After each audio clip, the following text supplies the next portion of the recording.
There are moments in life when we feel like we are running, constantly chasing, constantly worrying, constantly trying to grab hold of something that always seems just out of reach.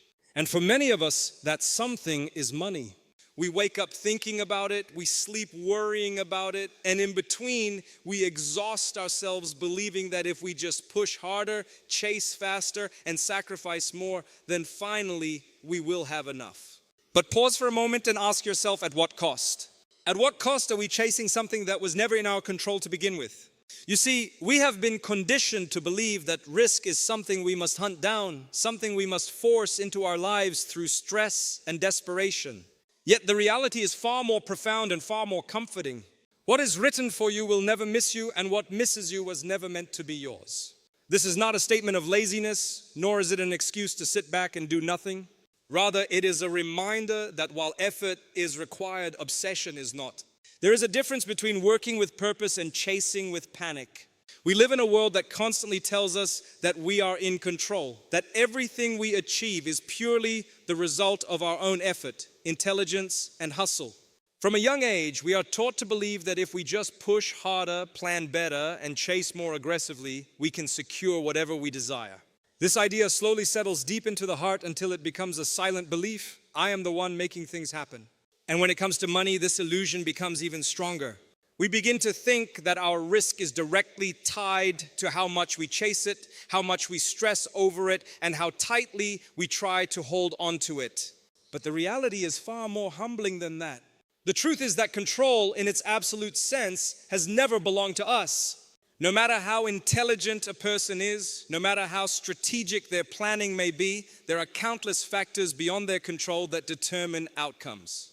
A person can prepare for an opportunity and still miss it. Another can be less prepared, and yet doors open for them effortlessly. One individual may work tirelessly day and night and still struggle to make ends meet, while another receives provision from directions they never expected. These realities are not coincidences. They are reminders that risk is not governed solely by human effort. The illusion of control creates a heavy burden on the heart. When someone believes that everything depends entirely on them, they begin to carry a pressure that was never meant for them to carry. Every delay feels like a personal failure. Every loss feels like a reflection of their inadequacy. Every moment of uncertainty turns into anxiety. This is why people become restless, why they lose sleep, why they constantly feel like they are falling behind even when they are doing their best. They are trying to control something that was never placed in their hands. Understanding the reality of divine provision changes this entire perspective. It brings a sense of balance that the heart desperately needs. It teaches that while effort is necessary, outcomes are not in our control. A person plants the seed, waters it, and takes care of it, but the growth of that seed is not something they can command. In the same way, a person works, strives, and seeks opportunities, but the risk that comes from those efforts is ultimately determined by Allah. This understanding does not weaken a person, it strengthens them. It removes the illusion that they must control everything and replaces it with a deeper sense of trust. When someone internalizes this reality, their relationship with money begins to change. They no longer see it as something they must chase endlessly. Instead, they see it as something that will come to them in the measure that has been written for them. This does not make them lazy, rather it makes their effort more sincere and more focused. They work with purpose, not desperation. They plan with wisdom, not fear. They move forward with hope, not anxiety. The illusion of control also creates a dangerous attachment to results. People begin to measure their worth based on what they earn, what they achieve, and how quickly they progress compared to others. This comparison fuels dissatisfaction and makes contentment feel impossible. But when a person recognizes that their provision is written, they begin to detach their self-worth from their financial situation.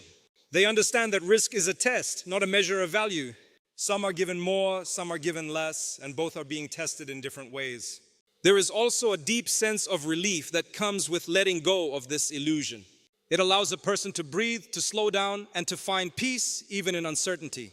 They no longer feel the need to force outcomes or chase every opportunity out of fear of missing out. Instead, they trust that what is meant for them will find its way to them, even if it comes through unexpected paths. This trust is not blind. It is built on the understanding that Allah's knowledge is complete, His wisdom is perfect, and His timing is precise. At the same time, this understanding brings clarity to the role of effort. Effort is not about controlling results, it is about fulfilling responsibility. A person works because it is part of their duty, because it is a means of growth, and because it is a way to seek halal provision. But their heart is not attached to the outcome of that effort. Their heart is attached to the one who controls the outcome. This distinction is subtle but powerful. It transforms the way a person approaches life, turning stress into reliance and fear into trust. When the illusion of control fades, what remains is a qalb that is lighter, calmer, and more grounded. A heart that understands its limits and recognizes its creator. A heart that works hard but does not break under pressure. A heart that seeks provision but does not worship it. And in that state, a person begins to experience a different kind of success, one that is not defined by numbers or possessions, but by the peace and contentment that settles within them. There is something deeply subtle, yet incredibly dangerous about becoming obsessed with wealth. It does not usually begin as something harmful. It starts as a simple desire to improve one's life, to provide comfort, to remove hardship, to feel secure. These are natural and even necessary motivations. But slowly, without a person even realizing it, that healthy intention can transform into something far heavier. The heart begins to shift. What was once a means becomes an al-hadaf, and what was once in the hand begins to settle deep into the qalb. When wealth moves from the hand into the heart, it changes the way a person sees everything. Decisions are no longer guided by right and wrong, but by profit and loss. Opportunities are not measured by their goodness, but by how much they can bring in return. Even relationships begin to feel transactional, where people are valued based on what they can offer materially rather than who they truly are. This is the spiritual danger of obsession. It reshapes priorities until the person no longer recognizes the shift within themselves. One of the most dangerous effects of obsessing over wealth is how it slowly weakens a person's connection with Allah. The more the heart clings to money, the less space it leaves for trust. Instead of relying on Allah, a person begins to rely on their income, their business, their savings. Their sense of security becomes tied to numbers that can rise and fall at any moment. And when those numbers decrease, fear rushes in. Anxiety takes over. It is as if their entire world begins to shake, not because they lost everything, but because they placed their sense of stability in something temporary. This obsession also steals contentment. No matter how much a person earns, it never feels sufficient. There is always someone doing better, always another level to reach, always another goal to chase. The qalb becomes restless, constantly looking ahead, rarely appreciating what is already present. Gratitude fades because the focus is always on what is missing. And when gratitude fades, barakah begins to disappear as well. A person may have more, yet feel less at peace than someone who has far less, but is content. There is also a hidden form of fabat that can develop when money takes over the heart. It may not look like worship in the traditional sense, but the signs are clear. A person sacrifices their values for it. They neglect their obligations for it. They compromise their integrity for it. They wake up thinking about it and sleep worrying about it. It controls their emotions, their decisions, and their priorities. In essence, it becomes something they serve, even if they never admit it to themselves. The pursuit of wealth, when driven by obsession, can also lead a person into areas they once promised they would never enter. Lines that were once clear begin to blur. Small compromises feel justified because the end goal seems worth it. A person might tell themselves that it is temporary, that once they reach a certain point, they will return to what is right. But the reality is that the heart becomes accustomed to these compromises. What once felt uncomfortable begins to feel normal. And slowly, the spiritual sensitivity that once guided them begins to fade. Another danger lies in how obsession with wealth affects a person's relationship with others. It can create arrogance when they have more, making them look down on those who struggle. It can create jealousy when they have less, making them resent those who are blessed. In both cases, the heart becomes disturbed. Instead of feeling humility or gratitude, it becomes filled with comparison and competition. This disrupts not only inner peace, but also the ability to build genuine and meaningful connections with people. At the same time, the constant chase can exhaust a person in ways they may not immediately notice. They push themselves beyond limits, sacrificing their health, their time, and even their family for the sake of gaining more. And even when they achieve what they were chasing, the satisfaction is often short-lived. A new goal appears, a new standard is set, and the cycle begins again. It is like drinking from the ocean. The more you drink, the thirstier you become. What makes this danger even more serious is how normalized it has become. Society often praises those who chase wealth relentlessly, regardless of the cost. It celebrates the hustle without questioning the heart behind it. This makes it harder for a person to recognize when they have crossed the line from healthy effort into harmful obsession. They may feel like they are simply doing what everyone else is doing, unaware of the gradual impact it is having on their ruh.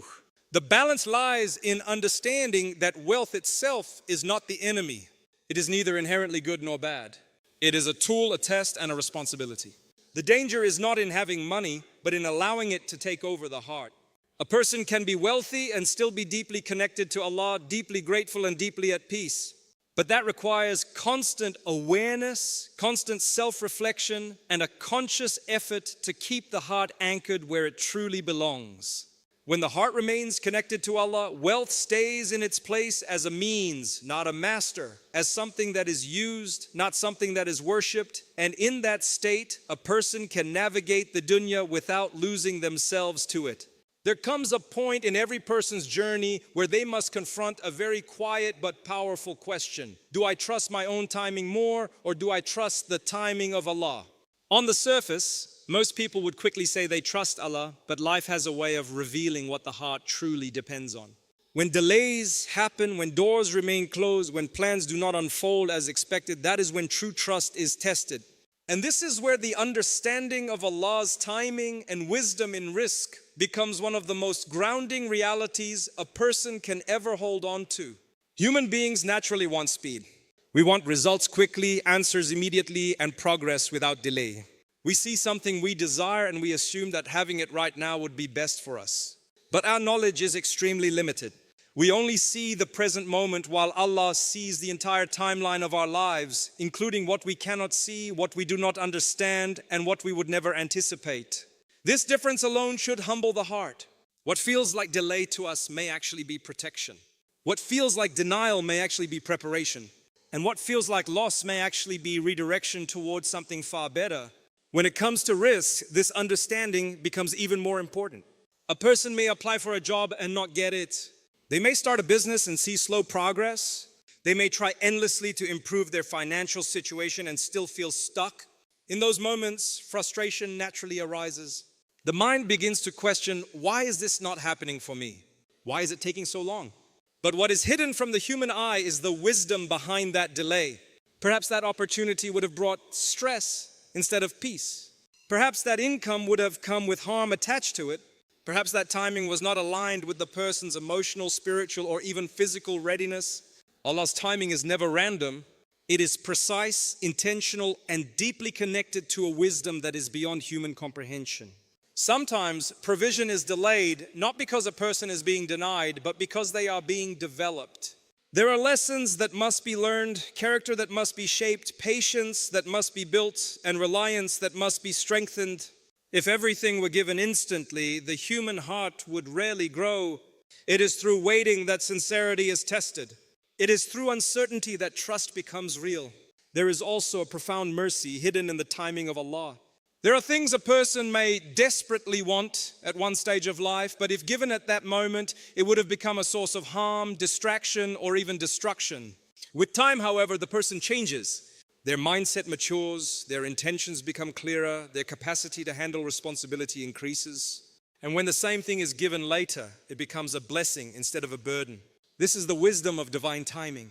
It does not just give what is asked for, it gives it in a way that is best for the one who is asking. One of the greatest struggles people face is impatience with their own journey. They compare their timeline with others and assume they are behind. They see someone else's success and feel delayed in their own life. But what they do not see is the unseen plan that is unfolding specifically for them.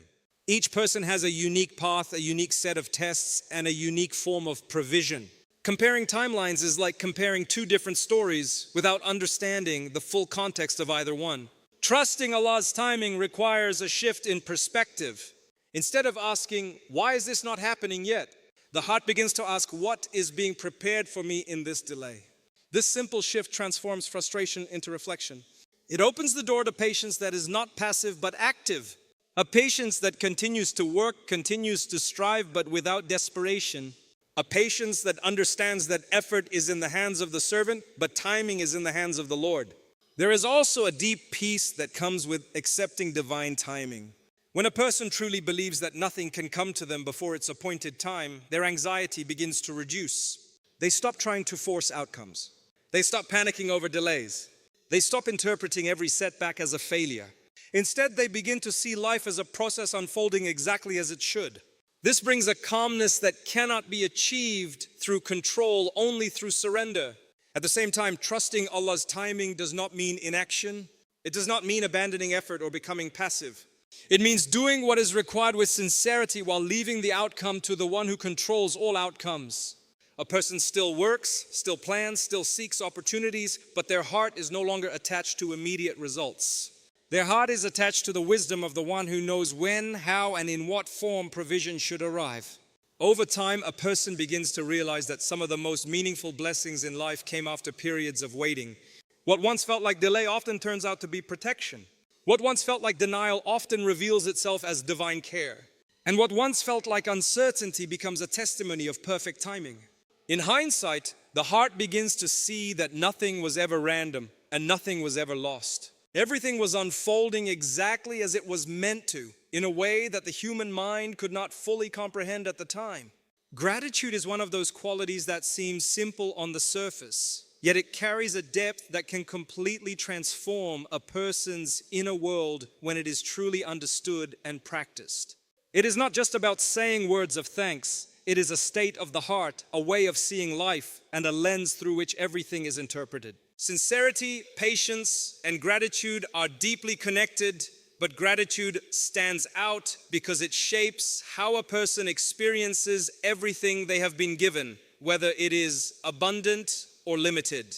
When a heart is filled with gratitude, even small blessings begin to feel sufficient, and when gratitude is absent, even great blessings begin to feel incomplete. One of the most powerful aspects of gratitude is that it shifts focus. The human mind naturally tends to focus on what is missing. It is always scanning for what is not there yet, what could be better, what others have that we do not. This tendency creates a sense of lack even in the presence of abundance. A person may have food, shelter, health, family, and opportunities, yet still feel dissatisfied because their attention is constantly fixed on what they do not have. Gratitude interrupts this pattern. It gently redirects the heart toward what is already present, helping the person recognize the countless blessings they often overlook. When a person begins to practice gratitude sincerely, something subtle begins to change within them. Their perception of life becomes softer. Problems do not disappear, but they feel less overwhelming because they are balanced by awareness of blessings. A difficulty may still exist, but alongside it is the recognition that there are also moments of ease. A financial struggle may still be present, but so is the awareness that sustenance is still arriving, needs are still being met, and life is still continuing. This balance prevents despair from taking over the heart. Sincerity plays a key role in this process. Gratitude that is only spoken but not felt has little impact on the heart. But when gratitude becomes sincere, when it is rooted in genuine recognition of Allah's favors, it begins to purify the inner state of a person. It removes arrogance because a grateful heart recognizes that nothing it has is purely self-made. It removes entitlement because a grateful heart understands that everything is a gift, not a right. And it removes bitterness because a grateful heart sees even delays and difficulties as part of a larger wisdom. Patience and gratitude often walk together, especially in matters of risk. A person may be in a situation where their provision feels limited, where they are waiting for improvement, or where they are facing hardship. In such moments, patience prevents them from falling into frustration, while gratitude prevents them from falling into despair. Patience says, I will remain steady through this phase, while gratitude says, even in this phase, there is still goodness present. Together, they create a sense of stability that protects the heart from emotional extremes. One of the hidden effects of gratitude is that it attracts barakah, not just in wealth, but in life itself. A person who is grateful often finds that their resources feel sufficient even if they are not abundant. Time feels more manageable, relationships feel more meaningful, and experiences feel more fulfilling. This is because gratitude changes the internal experience of external conditions. Two people can have the same amount of wealth, yet one feels constantly lacking while the other feels content. The difference is not in what they have, but in how they perceive it. Gratitude also has a powerful relationship with trust in Allah. When a person is grateful, they are acknowledging that what they have is from a wise and merciful source. This acknowledgement strengthens their belief that whatever comes next will also be from the same source, and therefore it will also carry wisdom and mercy. In this way, gratitude becomes a bridge between the present and the future, reducing fear of what is unknown and replacing it with confidence in divine care. However, gratitude is not always easy to maintain. It is tested in moments of comparison, difficulty, and delay. When a person sees others with more, when they experience hardship, or when their expectations are not met, gratitude can begin to weaken. This is why it requires conscious effort. It is not a passive feeling, it is an active practice. It requires the heart to pause, reflect, and intentionally recognize blessings even when circumstances are not ideal. A deeply grateful person does not deny their struggles, but they refuse to let those struggles define their entire reality. They acknowledge pain, but they also acknowledge mercy. They recognize what is lacking, but they also recognize what is present. This balance creates emotional resilience. It prevents the heart from collapsing under pressure because it is always anchored in awareness of goodness, even if that goodness is small. Over time, gratitude reshapes the entire outlook on life. What once felt ordinary begins to feel valuable. What was once taken for granted begins to be appreciated. Even simple things like health, food, safety, and family begin to carry a deeper sense of meaning. And as this awareness grows, the heart becomes less dependent on external increases for happiness. It begins to find peace in recognition rather than accumulation. In this state, a person starts to understand that true richness is not measured by how much is added, but by how much is appreciated. A heart filled with gratitude never feels empty, even in simplicity, because it is constantly aware of the blessings that already surround it, shaping a quiet but powerful sense of contentment that does not depend on change in circumstances.